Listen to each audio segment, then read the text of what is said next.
Things in rooms can interact with each other in a multitude of different ways. One that you can utilize very effectively in order to trigger different events to occur is to use the onCollision function.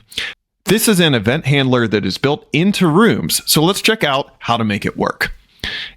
What you can see in the room now is that I have two animals. I've got a corgi here, and then I have a cat here, and then I have a water bowl. And I want to set up the interaction for when each of these animals interacts or collides with the water bowl. So the first thing that you need to consider is the physics type for each item.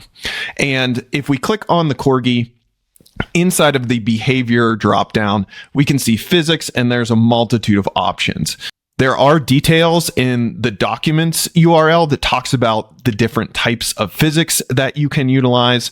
But the biggest thing you need to think about in regard to collisions is avoiding pass through and then being very thoughtful about when you use kinematic. So if we jump back to our room, we can then make the decision to say that we're going to make the bowl kinematic. And the reason behind that is it is not affected by physics, but will ultimately affect other things with physics. And so this prevents the bowl from moving, but will still trigger the particular collision. So the corgi we have is staying upright. That just means that it will be receptive to physics, but won't fall over anything like that.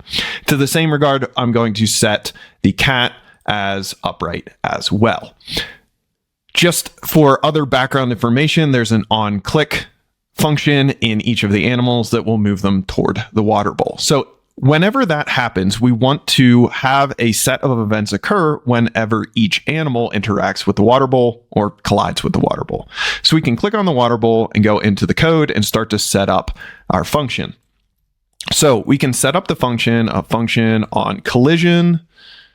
And you can see that there's an other argument passed into this, and this will allow us to get information from the item that is colliding with the pet water bowl.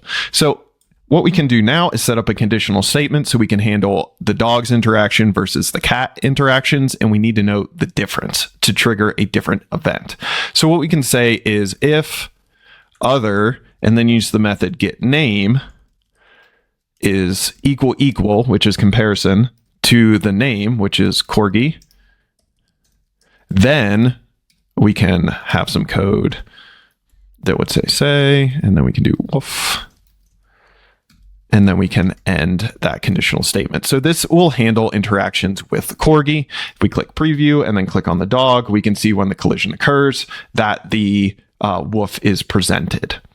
If we want to do this for the cat, we would need to expand our conditional statement and say else if other get name equal, I think it's Persian cat, then we want to say meow, and then we'll close our conditional statement, and then we should be able to test both of these.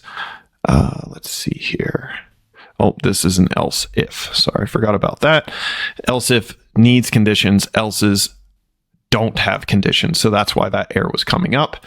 And if we preview the code now, no error. When I click the dog, I get woof.